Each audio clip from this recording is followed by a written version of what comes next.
যাকাত ভিত্তিক সমাজ ব্যবস্থা গড়ে তোলে। 5 বছর যাওয়ার আগে দেশের চিত্র যিনি পাল্টায় দিবেন তিনি কে? এজন্য যোগ্য নেতৃত্বের বড় প্রয়োজন, ঠিক না বেঠিক? কয় নাম্বার? এই ওয়াজ শুনছেন এতক্ষণ বড়, মাশাআল্লাহ। কয় নাম্বার? এরপরে আমার ভাইরা 4th নম্বরে আসে তাআল্লামাদ দ্বীনু লিগাইরিদ দ্বীন। এমন সময় আসবে মানুষ দিন শিখবে, আলেম হবে, আল্লাহর জন্য আলেম হবে না। এই জায়গাটায় আসলে মনটা বড় ছোট হয়ে যায়। আল্লাহ সেদিন জাহান্নামটা শুরু করবে আলেমদেরকে দিয়ে। জাহান্নামের উদ্বোধন হবে আলেমকে দিয়ে। কোন আলেম আমরা হয়েছি? তাআল্লামুদ্দীন লিগাইরিদ্দীন, তাআল্লামাদ্দীনু লিগাইরিদ্দীন। যেই আলেম আল্লাহর জন্য ইলম শিখে নাই, মানুষ আমাকে বড় বক্তা বলবে জন্য জ্ঞানী হয়েছে। মানুষ আমাকে বড় মুফাসসির বলবে জন্য আলেম হয়েছে। মানুষ আমাকে খতিব বলবে জন্য আলেম হয়েছে। তার পুরাটাই বৃথা। যেই লোকটা আলেম হয়েছে কাকে চেনার জন্য? অনেকেই বলে হুজুর আমার ছেলেটা যেন আপনার মতো বক্তা হয়, আমি শুধরে দেই। না না, আমার মতো বক্তা হওয়ার দরকার নাই। আপনি আল্লাহর কাছে দোয়া করেন আমার ছেলেটা যেন মুখলেস হয়, আল্লাহকে চেনার জন্য জানার জন্য যেন আলেম হয়। এমন আলেমের বড় অভাব হয়েছে এখন। এমন আলেমের বড় অভাব যেই আলেম আল্লাহকে চিনে, আল্লাহকে জানেন। ইমাম বুখারী তো এমন আলেম ছিলেন, হাদিস নিতে গিয়েছেন 3 মাস সফর করে, একটা হাদিস শুনবে। 3 মাস সফর করছে একটা হাদিসের জন্য। আবার 3 মাস সফর করে ফিরে আসছে, হাদিসটা নেয় নাই, শুধু দেখেছে লোকটা একটা গাধাকে ধোঁকা দিচ্ছে। ইমাম বুখারী অবাক হয়ে গেলেন, যেই লোকটা গাধাকে ধোঁকা দিতে পারে আল্লাহর নবীর হাদিস তার কাছ থেকে কেমন করে নিব? রক্ত পেশাব হয়ে গেছে। 3 মাসের ভিতরে সুন্দর যানবাহন নাই, মরুপথের সফর, পানির কোনো খবর নাই, পেশাবের সঙ্গে রক্ত এসেছে। এরপরে হাদিস না নিয়ে ফিরে এসেছে। এমনি করে যিনি দিনটাকে বিজয়ী করে দিয়েছেন তিনি কে? কাজেই আমার ভাইরা দিন শিখবেন দিনের জন্য। এখনকার সময় আমরা অনেক সময় একটু কোরআন পড়া শিখি, আলিফ বা তাসা পর্যন্ত শিখতে পারলি হুজুরদেরকে বলি বাহাস হবে। একজন প্রতিমন্ত্রী খুব বাহাস করছে আলেমদের সাথে, ঠিক কালকে বলে আজ কি কর না, ঠিক খুব বাহাস করছে, সারাদিন বাহাস আলেমদেরকে ডাকছে, আসেন বাহাস করি। কয়টা সূরা আপনি পড়ছেন, কয়টা সূরা আমি পারি একটু দেখেন। হে নিজে কয় সারাদিন বাহাস। রাত্রে বেলায় শুনি কল রেকর্ড ফাঁস। এজন্য বেশি মাতবরি করতে যায়। নমরুদ মাতবরি করল আল্লাহ ছেড়ে দেন নাই, ফেরাউন মাতবরি করল আল্লাহ ছেড়ে দেন নাই, কারুন মাতবরি করল আল্লাহ ছেড়ে দেন নাই, হামান মাতবরি করল আল্লাহ ছেড়ে দেন নাই। তোমার মতো এমপি মন্ত্রীকে আল্লাহ ছেড়ে দিবে না, ছেড়ে দিবে না। লিল্লাহি তাকবীর, নারায়ে তাকবীর। আল কোরআনের আলো, আল হাদিসের আলো, নারায়ে তাকবীর। এখন কি কিছু লোক দেখবেন সমাজে এমন আছে, ইমাম সাহেবের ভুল ধরার জন্য কিছু জ্ঞান শিখে আয়সা কয়, হুজুর কন্ত দেখি এটা কি, হে ঘরের থেকে পড়ে আসছে। এই প্রশ্নকারী আল্লাহর আদালতে আযাবের সম্মুখীন হবে, কারণ সে আরেকজনকে লজ্জা দিতে চেয়েছে। ঠিক না বেটি? একটু পড়লেই হুজুর একটু কন্ত দেখি এই জিনিসটা কি, জানি না হুজুর একটু টেস্ট করে। খবরদার, দিন শিখবেন এক লাইন হোক। কার জন্য? একজন সাহাবী বৃদ্ধ বয়সে নবীজির কাছে আসলেন, ইয়া রাসূলুল্লাহ আকরিনি মিনাল কুরআন, কোরআনের কোন একটা কিছু আমারে শিখায় দেন। আল্লাহর নবী বললেন, পড়ো আলিফ লাম রা। সাহাবী বলতেছে, ইয়া রাসূলুল্লাহ এটা অনেক কঠিন লাগে, আমি পারবো না, আমার বয়স হয়ে গেছে, আপনি ছোট কিছু শিখান। রাসূল একটু ধৈর্যটা টেস্ট করতেছে, কেমন ধৈর্যতা। নবীজি বললেন, তাহলে পড়ো হামিম।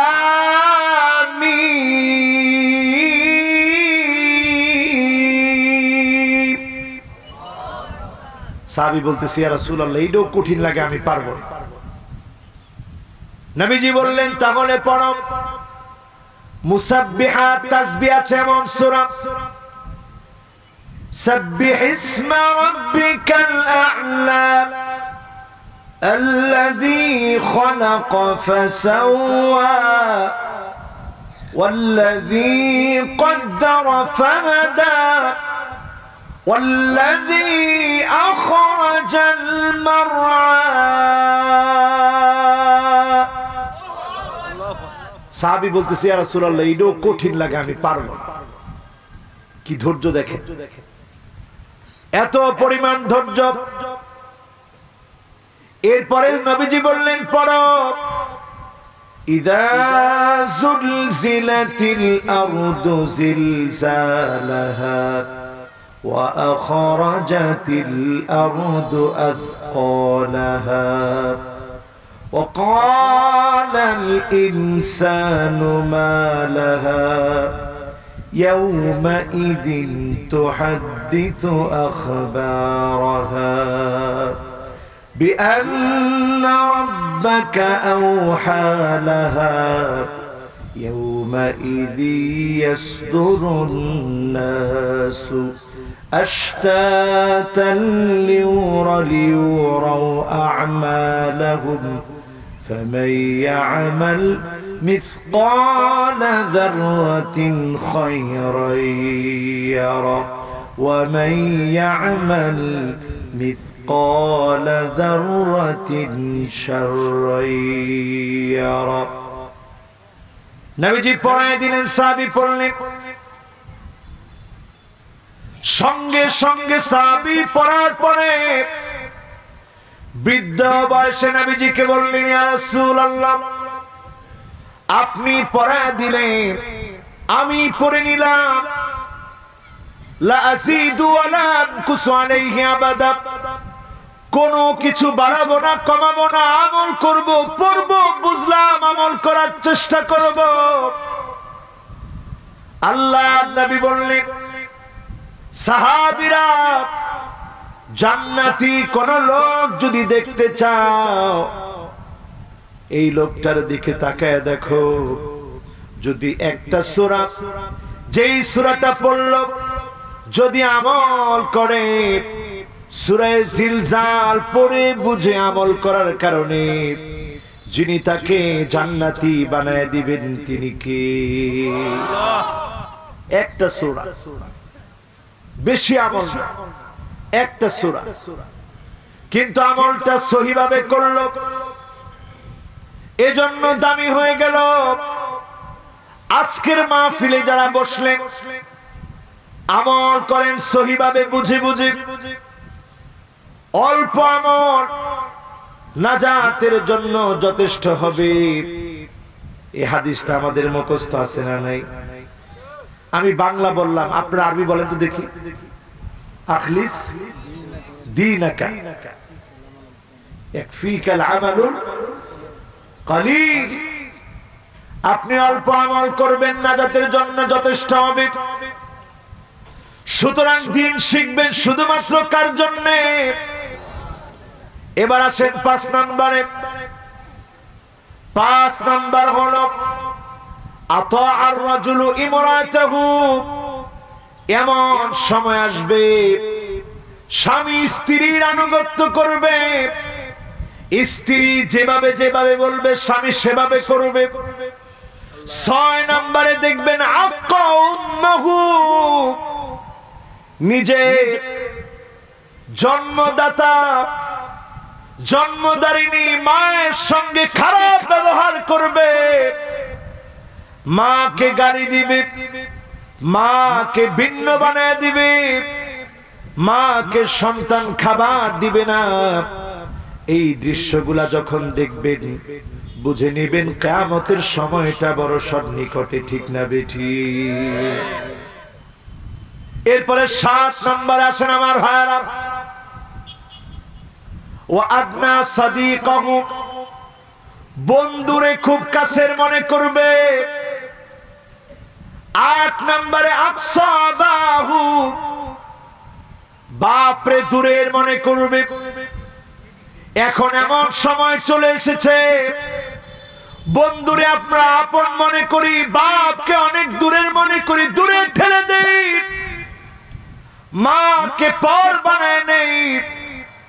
মা কিন্তু আপনাকে পর বানায় নাই, আপনাকে পেশাবের মধ্যে রাখে নাই।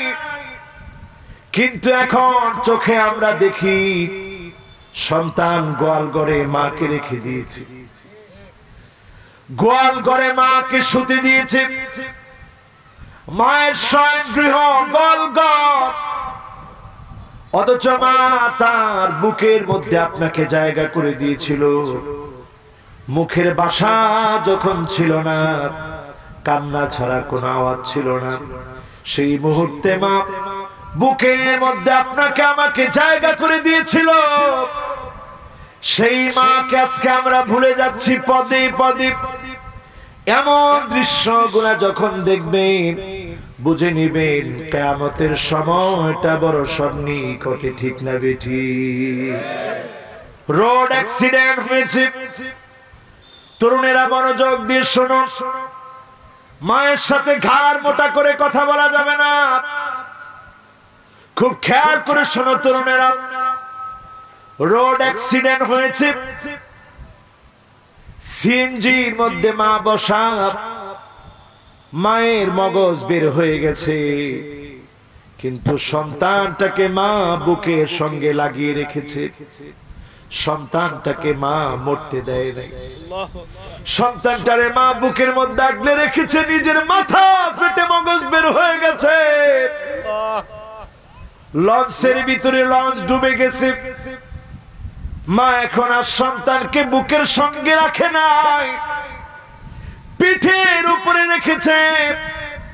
ওই প্রতিবেদন পরে আমি কাঁদলাম। কেন পিঠের উপরে রেখেছে? পিঠের উপরে কেন রেখেছে? কেন বুকে রাখে নাই, পিঠে মা কেন রাখলো? কারণ মা যতক্ষণ পেরেছে সন্তানকে হাত দিয়ে উপরে ধরে রেখেছে। যখন আর পারে না, বুকের সঙ্গে রাখে না, কারণ বুকের সঙ্গে রাখলে মায়ের আগে সন্তানের মৃত্যু হয়ে যেতে পারে। এজন্য মা পিঠের উপরে উঠায় রেখেছে। এর নাম মা। গতকালকে মাহফিলের জন্য যখন বের হয়েছি, কয়েকবার করে মায়ের কাছে দোয়া চেয়েছি, বাবার কাছে দোয়া চেয়েছি। মা বাপ যার আছে, রিদার রাব্বি রিদাল ওয়ালিদ ওয়া সাখাতুর রাব্বি ফি সাখাতিল ওয়ালিদ। মা বাপ যদি খুশি হয়ে যায়, আমার আল্লাহ খুশি হয়ে যাবে। মা বাপ যদি বেজার হয়ে যায়, যিনি বেজার হয়ে যাবেন তিনি কে? মা বাপ। ভাগ্য পরিবর্তনের জন্য কোন পীরের দরকার নাই, কোন বাবার কাছে যাওয়ার দরকার নাই, কিচ্ছুর প্রয়োজন নাই। শুধু মা বাবার সঙ্গে সুন্দর ব্যবহার করে যিনি আপনার ভাগ্যকে ভালো বানায় দিবেন তিনি কে? আমার এই ক্ষুদ্র জীবনে দেখেছি। মিশরে যখন ছিলাম, আল আজহার বিশ্ববিদ্যালয়ে পড়ি, প্রচন্ড একদিন গায়ে জ্বর। জ্বরের ঘরে আমি একটু টেস্ট করার চেষ্টা করলাম, কেউ বুঝে কিনা। ছোট ভাইকে ফোন দিলাম, ভাই বুঝলো না, ভাই অসুস্থ। বোনকে ফোন দিলাম, বোন বুঝলো না, ভাইটা অসুস্থ। যেই না মাকে ফোন দিয়েছি, হাজার হাজার মাইল দূরে বসে মায়ের মনটা কেমন যেন আনচান করে উঠেছে। মা বলতেছে, বাজান রে, তোর কি অসুস্থ? তুই কি অসুখ নাকি? তোর কি জ্বর এসেছে নাকি? আমি অবাক হয়ে গেলাম, এত দূর থেকে মা বুঝে ফেলেছে সন্তানের অসুখ। এই মা বাপকে যখন কষ্ট দিবেন, খারাপ ব্যবহার করবেন, বুঝে নিবেন কিয়ামতের সময়টা বড় সন্নিকটে, ঠিক না বেঠি? এরপরে আমার ভাইরা যারা আসছেন আজকের মাহফিলে, যাহারাতিল আসওয়াতু ফিল মাসাজিদ, এমন সময় আসবে মসজিদের ভিতরে গুন্ডা পান্ডা বদমাইশের রংবাজি বেড়ে যাবে, ঠিক না বেঠি? খতিব সাহেবরে বলবে, এই খতিব সাহেব সাবধান, কথা পাল্টা, এই খুতবা আমার মসজিদে চলবে না। কয়নি এরকম? আপনারা কি করেন? হ্যাঁ, ইমামতি জায়গা কম, দুঃখে কথাটা কইছে কম। ইমামের আগে যারা আঙ্গুল তুলে কথা বলেন, খবরদার। আমা ইয়াখশাল্লাযী আইয়ারফা রাসাহু ক্বাবলা আল-ইমাম আইয়ুহাউইল আল্লাহু রাসাহু রাসাল হিমার। নবীজি বলছেন, সাবধান হয়ে যাও, ইমামের আগে যেগুলায় মাথা উঠায় আমার বড় ভয় লাগে, না জানি চেহারা গাদার মতো হয়ে যায়।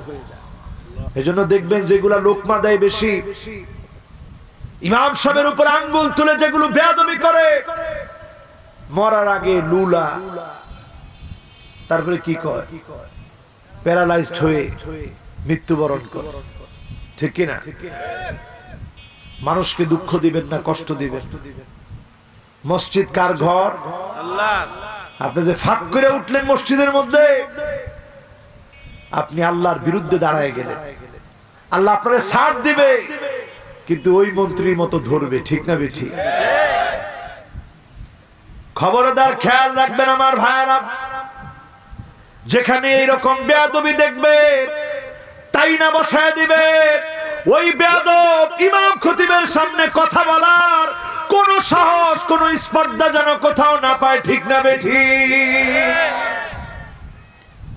এরপরে কয় নাম্বার?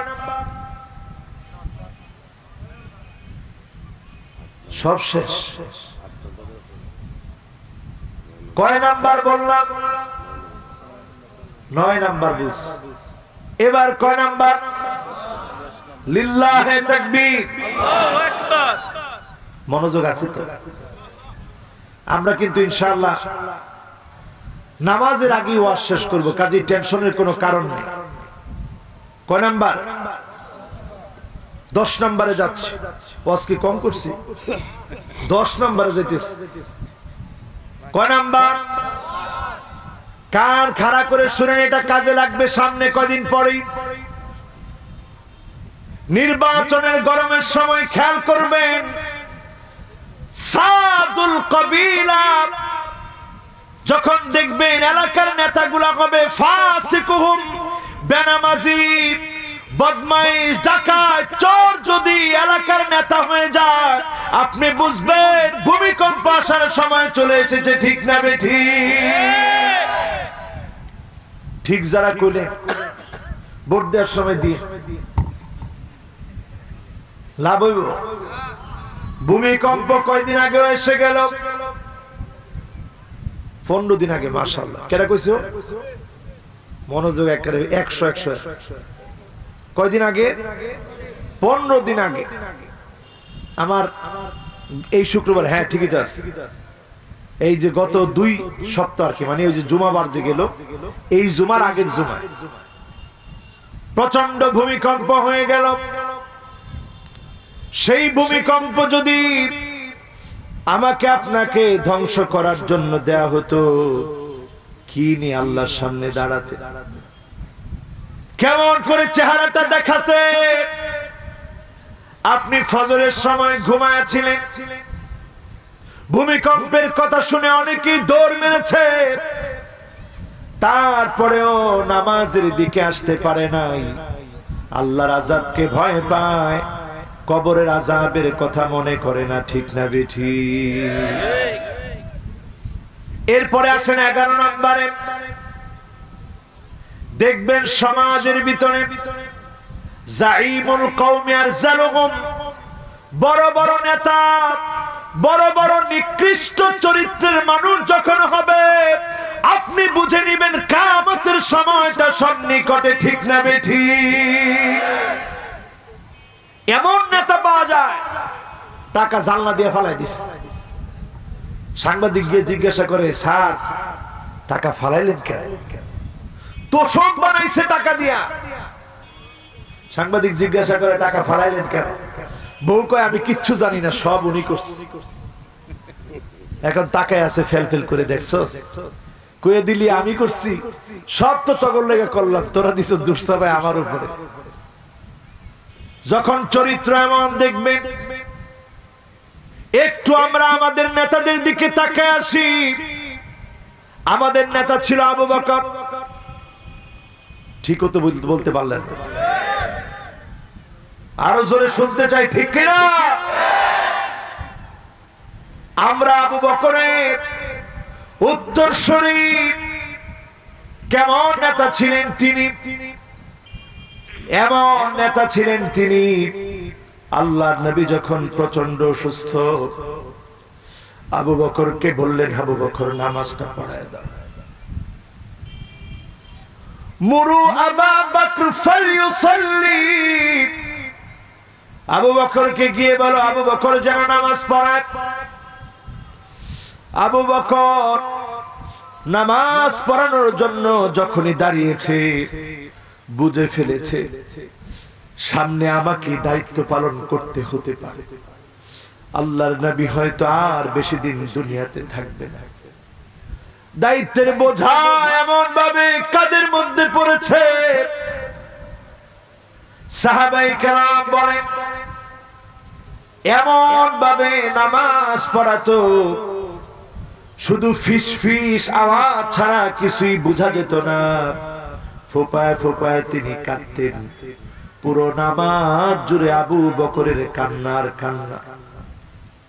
খলিফা যখন তিনি হলেন, দাঁড়িয়ে বললেন, ইন্নী উল্লিতু আলাইকুম ওয়া লাস্তু বিখাইরিকুম, আমি তোমাদের নেতা নির্বাচিত হয়েছি, তোমাদের চাইতে আমি সেরা না। জোরে কর আল্লাহু আকবার। আর আমগর একটু নেতা হইলে, আগেই কইছিলাম ভোট দিল আমি, না দিল আমি, সামনে গেল কি না গেল কি, আমাদের ভোটে কি আমি নির্বাচিত? এই সাঙ্গ অবস্থা। এরপরে দেখেন চরিত্র কাকে বলে, কার পিছনে স্লোগান দেন। আমরা এখন দেখতে পাচ্ছি ইসলামের চাইতে বড় ধর্মের নাম এখন রাজনীতি। এটাও সবাই আসতে কর, ঠিক কিনা? বড় ধর্মের নাম কি? আমার ইসলাম কি বলে, কোরআন কি বলে, হাদিস কি বলে দরকার নাই, আমার নেতা কি বলে এটা দরকার। এরকম কোন এরকম? এবার আসেন আবু বকরের দিকে, আমার নেতার দিকে তাকাই। কেমন নেতা ছিলেন তিনি? আবু বকর কোথায় যেন চলে যায়, ওমর রাদিয়াল্লাহু তাআলা আনহু পিছু নিলেন। কই যায় আবু বকর দেখতে হবে। পিছে পিছে হেঁটে হেঁটে ওমর রাদিয়াল্লাহু তাআলা আনহু ফলো করছেন আবু বকর কোথায় যায়, দেখে জীর্ণ শীর্ণ একটা ঘরে গিয়েছে আবু বকর। ওমর অবাক হয়ে গেলেন, কার ঘর এটা? প্রেসিডেন্ট কার ঘরে গেল? ঘন্টা দুয়েক পরে বের হয়ে আসলো। এবার ওমর রাদিয়াল্লাহু তাআলা আনহু লুকায় থেকে আবু বকরের অগোচরে গিয়ে দরজায় নক করলেন। বৃদ্ধা একজন অন্ধ মহিলা দরজা খুলে দিলেন। আবু বকর বললেন, আবু বকরের ব্যাপারে ওমর জিজ্ঞাসা করলেন, ও বৃদ্ধা মা, তুমি কি জানো একটু আগে কে এসেছিল? বৃদ্ধা বলে, লোকটাকে চিনি না, জানি না, বড় ভালো মানুষ, আমার ঘরের কাজ কর্ম করে দিয়ে যায়, রান্না বান্না করে দিয়ে যায়, আমার খাবারের ব্যবস্থা করে দিয়ে যায়। আবু বকর এমন মানুষ ছিলেন, এমন নেতা ছিলেন। আবু বকরের কথা শুনে ওমর রাদিয়াল্লাহু তাআলা আনহু আকাশের দিকে তাকায়া চোখের পানি ছেড়ে দিয়ে বললেন, আবু বকর বড় কঠিন করে দিয়ে গেলে। এ হচ্ছে আমাদের নেতা। আর এখনকার সময়ে চেয়ারম্যান নির্বাচন করতে 2-3 কোটি টাকা খরচ করে নির্বাচিত হয়, আর নির্বাচিত হয়ে 100 কোটি টাকার মালিক হয়ে যায়। ঠিক না বেঠিক? এ হচ্ছে এখনকার নেতা। সুতরাং আজকেও যদি সেই নেতৃত্ব ফিরে আনতে হয়, সৎ, যোগ্য, নিষ্ঠাবান, আল্লাহওয়ালা, যারা ট্রেনিং প্রাপ্ত, ট্রেনিং বিল্ড আপ করে, ইহতিসাব মুহাসাবা যাদের আছে, আল্লাহকে যারা ভয় করে, এমন নেতাদেরকে যদি আমরা পেয়ে যেতাম, দেশটার চিত্র যিনি পাল্টে দিতেন তিনি কে? কয় নাম্বার? 10 নাম্বার। এবার 11 নাম্বারে আসবো আমার ভাইরা। 11 নাম্বার বলছি না? মাশাআল্লাহ। 12 নাম্বারে যাব। উকরিমার রাজুলু মাখাফাতা শাররিহি। এমন সময় আসবে যেই সময় আপনি দেখবেন গুন্ডা, বদমাইশ, লুটেরা, এই মানুষগুলাকেও কখনো কখনো মানুষ সম্মান করবে। কারণ সম্মান করবে তার ভয়ে, সম্মান না করলে মিথ্যা মামলা হামলা দিবে, সাদাবাজি করবে, বাড়িঘর ভাঙচুর করবে, জন্য সম্মান করে। ঠিক না বেঠিক? এই সব কি ভুলে গেছে? সব মিলতেছে? এগুলো আমার কথা না, রাসূলের কথা। তিরমিজির হাদিস এটা। যাওয়ার সময় ধরেন না যে হুজুর এগুলো কি লিয়ে কইছে, এটা আমার কথা না, রাসূলুল্লাহর কথা। তোমার ভালো না লাগলে মুসলমানিত্বের পরিচয় দেওয়ার কোনো অধিকার তোমার থাকতে পারে না। ঠিক না বেঠিক? তোমার ভালো না লাগলে তুমি বলো, আমার কলিজা পুড়ে গেছে, আমি জাহান্নামের দিকে হাঁটতেছি, জান্নাতের দিকে আমি হাঁটতে চাই। 13 নম্বরে আমার ভাইয়ারা দেখবেন এমন সময় আসবে, জাহারাতিল কাইনাত ওয়াল মাআজিফ, মদ বেড়ে যাবে, জুয়া যেমন বেড়ে যাবে। 13 নম্বরে আলামত হচ্ছে গান, বাদ্য, নায়ক, নায়িকা, এগুলো বেড়ে যাবে। এগুলোকে মাথায় নিয়ে মানুষ নাচবে। ঠিক না বেঠিক? একটু হিসাব মিলায় দেখেন, কোথাকার কোন নায়িকা, কোথাকার কোন নায়িকা, নাম নাই বলি, এদের নাম মুখে নেই, কোনো লাভ নেই। কোথাকার কোন নায়িকা, গড় ভর্তি মদের বোতল। সবশেষে এখন এটা বোঝা গেছে এই বোতলগুলো নাকি খালি বোতল ছিল। আমরা কি ব্যাক কর খায়া খালি খালি করে আছি। বোতল খালি হয় কখন? খাওয়ার আগে না পরে? আর এত বোতল কি একজনের ঘরে একলা খায় রাখা যায়? তার মানে আসর বসায় খাওয়া লাগে। সারা মানুষকে দিনের কথা বলতো, সেই আলেমরা যখন কষ্টে আছে, দিনের পর দিন আলেমদের চোখের পানি ঝরছে, দিনের পর দিন আলেম কাঁদছে। আইয়ুসাল মুর্শিদ, আলেমরা যখন কষ্টে থাকবে, আর এই গায়ক গায়িকা নায়ক নায়িকা গান বাজনা যখন বেড়ে যাবে, আপনি বুঝবেন একটা না দুইটা না সমানে আযাব আসার সময় আসতেছে। 14 নম্বরে দেখবেন শুরিবাতিল খামর, মদ বেড়ে যাবে, ইয়াবা বেড়ে যাবে, এলএসডি বেড়ে যাবে, ফেনসিডিল বেড়ে যাবে, আফিম বেড়ে যাবে, মেরিজুয়ানা বেড়ে যাবে। এই রকম মাদক দ্রব্য যখন বেড়ে যাবে, আপনি বুঝবেন কিয়ামতের সময় চলে এসেছে। 15 নম্বরে তাকায় দেখবেন সমাজের অবস্থা এমন হবে, ওয়ালাআনা আখিরু হাদিহিল উম্মাহ আউয়ালিহা, আগের লোকদেরকে গালি দিবে, আলেমদেরকে পর্যন্ত গালি দিতে দ্বিধাবোধ করবে না।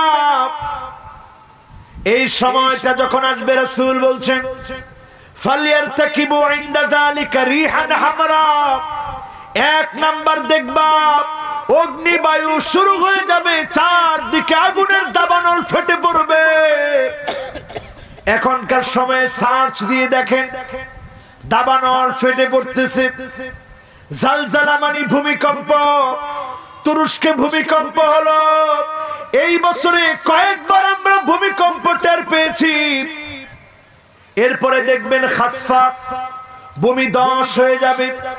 আমার দেশে পঞ্চগড়ে 35টা বাড়ি ভূমি ধসে চলে গেল। এই আযাব শুরু হয়েছে। এরপরে দেখবেন কারফা, চেহারা বিকৃত হয়ে যাবে। এরপরে একটার পর একটা আযাব আসবে। আজকে মিলায় দেখেন, যেই 15টা বলেছি একটাও বাদ নাই, একটাও বাদ নাই। এরপরে আল্লাহ আমাদেরকে বলেন, ওয়ালা তাহিনু ওয়ালা তাহজানু ওয়া আনতুমুল আ'লাউন, আল্লাহু আকবার, ওয়া আনতুমুল আ'লাউনা ইন কুনতুম মুমিনিন।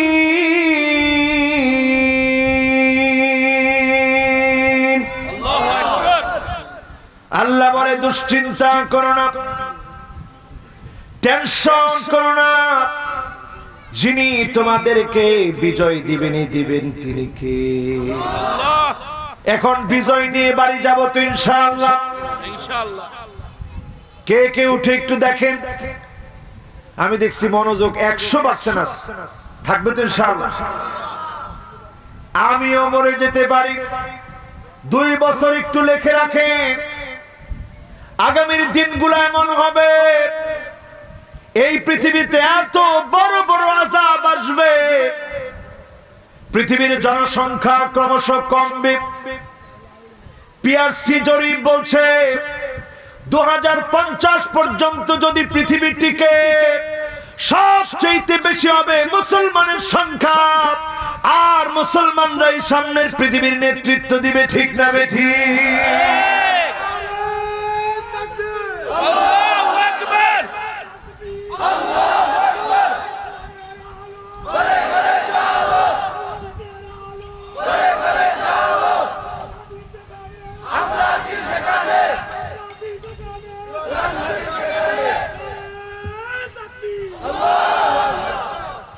যে স্লোগান দিছে পাকুন্দিয়ার মানুষ, আপনাদের এখান থেকে খুব কাছে না দূরে? একেবারেই কাছে, না না, 10-15 কিলো, খুব বেশি দূরে না। মাশাআল্লাহ, তাকবীরের মধ্যে স্পিড আছে না? সুতরাং আমার ভাইয়েরা, এমন সময় সামনে আসতেছে, ইল্লা আদখালাহুল্লাহু কালিমাতাল ইসলাম, রন্ধ্রে রন্ধ্রে বিজয় আসবে। বিজয়ের ধাক্কা একটা একটা বাড়িও বাকি থাকবে না। বাইতু মাদারিন ওয়ালা উবার, কাঁচা বাড়ি পাকা বাড়ি প্রত্যেকটা বাড়ির ভিতরে বিজয়ের ধাক্কা যিনি লাগায় দিবেন তিনি কে? সব বাড়িতে কালেমার পতাকা উড়বে। এই সময়টা খুব সন্নিকটে, খুব সন্নিকটে। কারণ কি আমার ভাইরা, ইউশিকুল উমাম আন তাদা আলাইকুম কামা তাদালাকা লাইলা কাসাতিহা। তাকায় দেখবেন দস্তরখানাতে যেমন আমরা মেহমানদের জন্য অনেক রকমের খাবার বেড়ে বলি মেহমান আপনি খান, ঠিক তেমনি সারা দুনিয়াতে মুসলমানের রক্ত নিয়ে খ্রিস্টান হিন্দু বৌদ্ধ সবাই মেতে পড়েছে। সুতরাং অচিরেই যিনি মুসলমানদের বিজয় দিবেন তিনি কে? বিজয় আসবে ইনশাআল্লাহ। এই বিজয়ের জন্য আজকের এখান থেকে যাওয়ার আগে 5টার সময় আল্লাহর কাছে রহমতের ভিখারি হবেন। 5টার সময় আল্লাহর কাছে কাঁদবেন, ফরিয়াদ করবেন। যিনি 7 আকাশের দুয়ার খুলে দিয়ে আপনার দোয়া কবুল করবেন তিনি কে? 1 নম্বর সময় হলো ইনদাল আযান, আযানের সময়। কুলু মিসলা মা ইয়াকুলুল মুআজ্জিন, মুআজ্জিন যেমন বলবে আপনি বলবেন, সময়টারে কাজে লাগাবেন। ফিহা সাতুন তুফতাহু ফিহা আবওয়াবুস সামা, এই সময়টা এমন সময় আকাশের 1টা না 2টা না 7টা দরজা আল্লাহ খুলে দিবেন। আপনার দোয়াগুলা যিনি কবুল করে নেবেন তিনি কে? এই সময়টাতে দোয়া করেন, আযানের উত্তর দেন ভালো করে। 2 নম্বরে ইনদাল ইস্তিফতা ফিস সালাত, এই জমিনে যারা দ্বীন প্রতিষ্ঠা করতে চান, নামাজ প্রতিষ্ঠার স্বপ্ন দেখে, আগে আগে মসজিদে যান। ইমাম সাহেব নামাজ শুরু করবে, তার পূর্বে আপনি 3টা বাক্য পড়বেন। কয়টা? জোরে বলেন। আল্লাহু আকবার কাবীরা ওয়ালহামদুলিল্লাহি কাসীরা ওয়া সুবহানাল্লাহি বুকরাতাও ওয়া আসীলা। কয়টা হলো? একজন সাহাবী দেখতেছেন এটা পড়তেছে, আল্লাহ নবী দেখলেন গুনগুন করে কি যেন পড়ছে। নবীজি মাত্রই নামাজ শুরু করবেন, তাকায় দেখে আকাশের 1টা না 2টা না 7টা দরজা যিনি খুলে দিয়েছেন তিনি কে? নামাজ শেষ করে নবীজি বললেন, কে গো তুমি? সাহাবী বললেন, ইয়া রাসূলুল্লাহ আমি। কি পড়েছো? 3টা বাক্য পড়েছি, আল্লাহু আকবার কাবীরা আলহামদুলিল্লাহি কাসীরা ওয়া সুবহানাল্লাহি বুকরাতাও ওয়া আসীলা। কয়টা বাক্য? নামাজের কখন শুরু করা আগে আপনি একা একা নামাজ পড়তেছেন, মনে করেন জামাত পান নাই, এই একাকী নামাজের সময় আপনি পড়ে নিলেন, এই 3টা বাক্য আপনি পড়লেন। 3টি বাক্যের কারণে আপনার দাম আল্লাহর কাছে এত বেড়ে যাবে। আপনার জন্য 1টা না 2টা না 7টা দরজা যিনি খুলে দিবেন তিনি কে? 3 নম্বরে আমার ভাইরা, সুলুসুল আখির মিনাল লাইল, রাতের শেষ অংশে দাঁড়ায় যাবে। আপনি মাজলুম, জালেম আপনার উপরে জুলুম করেছে, আপনি এই সময়ে দাঁড়ায় যাবেন, আল্লাহর কাছে চাওয়া শুরু করবেন। যিনি আপনাকে ডাকবেন আর বলবেন হাল মিন সাইলিন ফাতা, এমন কেউ কে আছে আমার কাছে যাবে, আমি আল্লাহ তাকে দিব হাল মিন মাকরুবিন ফায়ুফাররাজ আনহু, এমন কেউ কি আছে আমার কাছে কষ্টের কথা বলবে, তার কষ্টগুলা যিনি দূর করে দিবেন তিনি কে? এরপরে আমার ভাইরা 4 নম্বরে ইয়াউমুল খামিস ওয়া ইয়াউমুল ইসনাইন, সোমবার বৃহস্পতিবারে আল্লাহর কাছে আপনি মাফ চান, ক্ষমা চান, যিনি মাফ করে দিবেন তিনি কে? এরপরে আমার ভাইরা যতজন আজকের মাহফিলে এসেছে, আযানের সময় কাজে লাগালেন, নামাজ শুরু করার আগের সময় কাজে লাগালেন, এরপরে আরেকটা সময় কাজে লাগাবেন 5 নম্বরে যোহরের আগে জাওয়ালের সময় মাত্র 4 রাকাত নামাজ পড়বেন। এই 4 রাকাত নামাজের সময় তুফতাহু ফিহা আবওয়াবুস সামা, আকাশের দুয়ার আল্লাহ খুলে দিবেন, আপনার গুনাহগুলো যিনি maaf করে দিবেন তিনি কে? এই 5টা সময় আজকের মাহফিল থেকে নিয়ে আমরা বাড়ি যাব, বলেন ইনশাআল্লাহ। এবার হাতগুলা দেখতে চাই, আমি বলছিলাম নির্দিষ্ট সময়ে ছেড়ে দিব, বলেন ইনশাআল্লাহ। হাতগুলা দেখেছি তো? এই হাতগুলো আমরা দেখতে চাই। হাতগুলো দিয়েছেন কে? আমার দেহের মালিক কে? জীবন দিব কার জন্য? রক্ত দিব কার জন্য? এই জীবন দিয়েছেন কে? অর্থ সম্পদ দিব কার জন্য? লিল্লাহে তাকবীর। এখন কে কে কৃপণ তারা হাত নামায় ফেলেন। কৃপণরা, আল্লাহ বলতেছেন ওয়া কানাল ইনসানু কাতুরা, মানুষ বড় কৃপণ হয়। যারা কৃপণ তারা হাত নামা। তাহলে কৃপণ না তো কেউ? সবাই কি দিয়ে দেওয়ার জন্য রাজি আছেন? এই মাহফিলটা কবরস্থানের জন্য একটা মাহফিল, কবরস্থানটাকে উন্নয়ন করবে। কবরস্থানের তেমন উন্নয়ন দরকার নেই, শুধু সাইড দিয়ে আপনারা পারেন বাউন্ডারি দিতে, এতটুকু করতে পারেন। জায়গার প্রয়োজন কবরস্থানের জন্য। আমি আসলে এরকম কালেকশন করি না, এটা জানলে আমি রাজিও হতাম, কারণ সব কাজ সবার দিয়ে হয় না। এবার হাতগুলো একটু নামান মেহেরবানি করে। এটা আপনারা দ্বিতীয় একটা বক্তা রাখবেন, যে বক্তা খুব বলিষ্ঠ ভাবে ওয়াজ করবে। আমি এত বলিষ্ঠ ভাবে ওয়াজ করতে পারি না, এই যে আমার মানুষজন উড়া শুরু করবে, এই যে